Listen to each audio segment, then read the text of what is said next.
법인 전환 어떤 기업은 해야 되고 어떤 기업은 반드시 고민하고 하셔야 되는지 말씀드리는 겁니다. 네.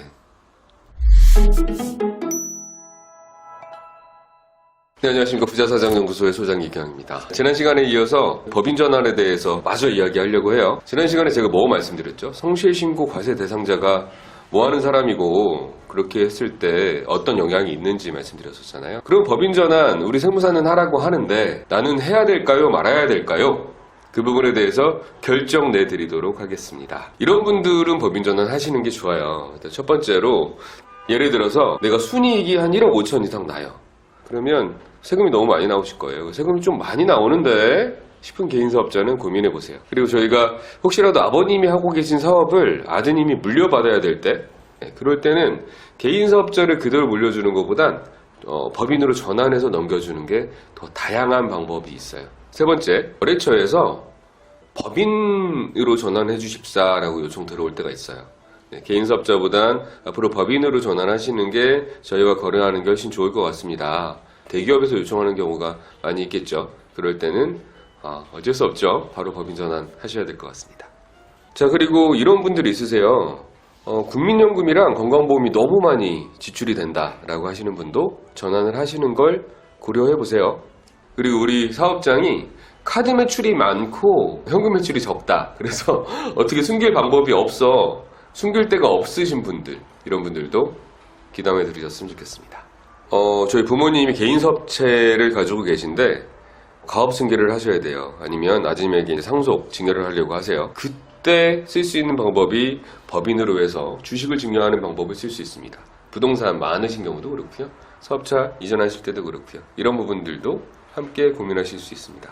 전 시간에도 말씀드린 것처럼 성실신고 과세 대상자라고 누군가 얘기하더라. 그 누군가는 세무사 아니면 세무서겠죠. 그렇게 우리가 우편을 받았든지 아니면 우편을 받을 예정이신 분들은 꼭 한번 고민해 보실 만합니다. 그리고 어디선가 투자를 받을 계획이 있으신 분들이 있으세요. 네, 그런 분들도 고민해 보시고요. 개인사업자보다 법인이 정책자금이나 자금이 나오는 게 조금 더 유효하지 않을까요? 네, 그런 부분도 고민하시면 좋을 것 같습니다. 자, 여기까지는 법인 전환을 하시면 좋은 분들에 대해서 말씀을 드렸고, 법인 전환 하지 마시라고 말씀드리는 분들이 있어요. 현금 거래가 많아서 어떤 세금을 절약하는 것보다 탈세가 훨씬 많다. 네, 그런 분들은 잘 생각해 보시고 법인 전환 하세요. 네, 그거는 좀 꼼꼼히 따져 보셔야 돼요. 어떤 게 득이고 어떤 게 실일지에 대해서.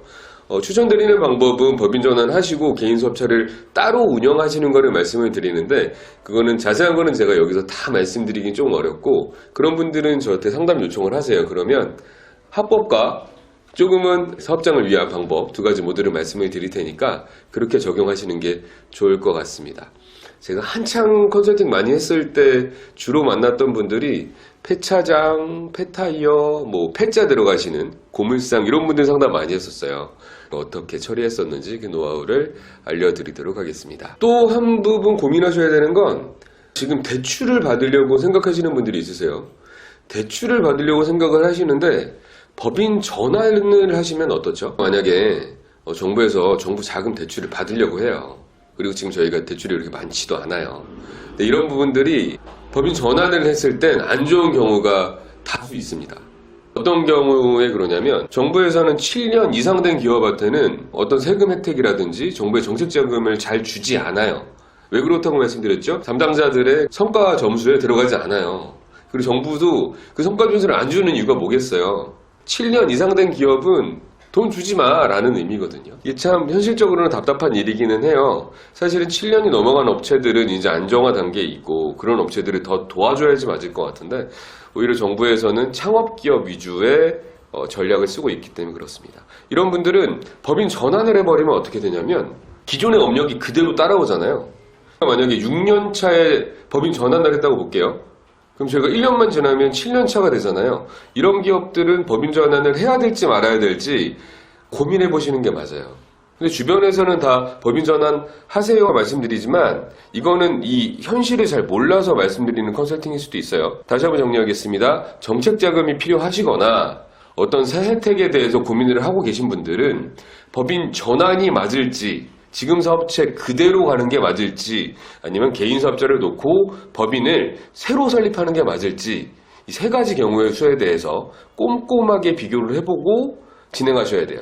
이런 경우 많이 봤어요. 법인 전환했다가 정책자금 안 나오는 경우, 또 법인 전환했다가 기존에 있었던 대출 회수되는 경우, 너무 많이 보는 경우이기 때문에 무조건 법인 전환이 좋다라고 생각하지 마시고 꼼꼼하게 확인해 보세요. 하시면 안 되는 기준 말씀드렸죠. 내가 업력이 조금 있으면 7년이 넘어.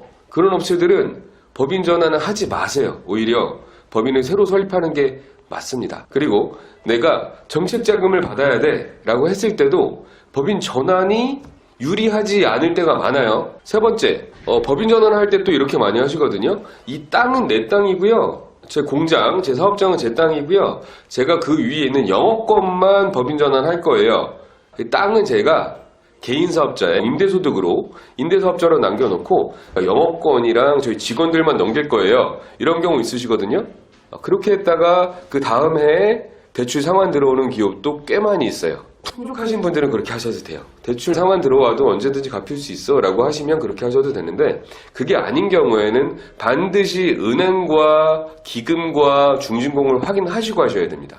그리고 법인 전환을 한다는 건 그 법인 전환하는 과정 속에 다른 여러 주주들이 들어온다는 주식의 그 지분관계도가 복잡하게 얽힐 수도 있어요. 1인 단독 주주일 수도 있지만 그렇지 않은 경우에도 정책자금의 측면에서는 굉장히 리스크한 부분이 있으니까 무조건 법인 전환이 맞다라고 생각하지 마시고, 내가 자금이 원활하게 될 수 있는지, 내가 추가 자금이 원활하게 될 수 있는지, 혹은 내가 대출을 가지고 있는 걸 상환해야 되진 않을지, 아니면 내 사업자가 기존 제조업에서 임대사업자로 전환이 됐을 때 그때 은행에서 뭐라고 얘기할지, 기금에서는 뭐라고 얘기할지 반드시 따져보시고 법인 전환 하셔야 됩니다. 근데 제가 이렇게 말씀드린 이유가 뭐냐면, 괜히 법인 전환했다가 세금 조금 아끼려고 대출 상환 들어오시면 얼마나 고통스러운지 아시죠?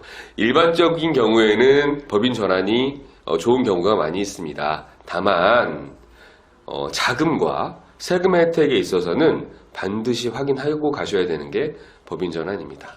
이 부분에 대해서 자세한 상담을 원하시면 부자사정연구소로 오셔서 상담 신청 남겨주시고, 대출만 필요하다라고 하시는 분들은 기업금융연구소로 남겨주시고, 저희에게 법인 전환이나 정책자금이나 기업 컨설팅에 대해서 교육받고 싶다라고 생각하시는 분들은 상담 신청서 작성해 주시면 될 것 같습니다.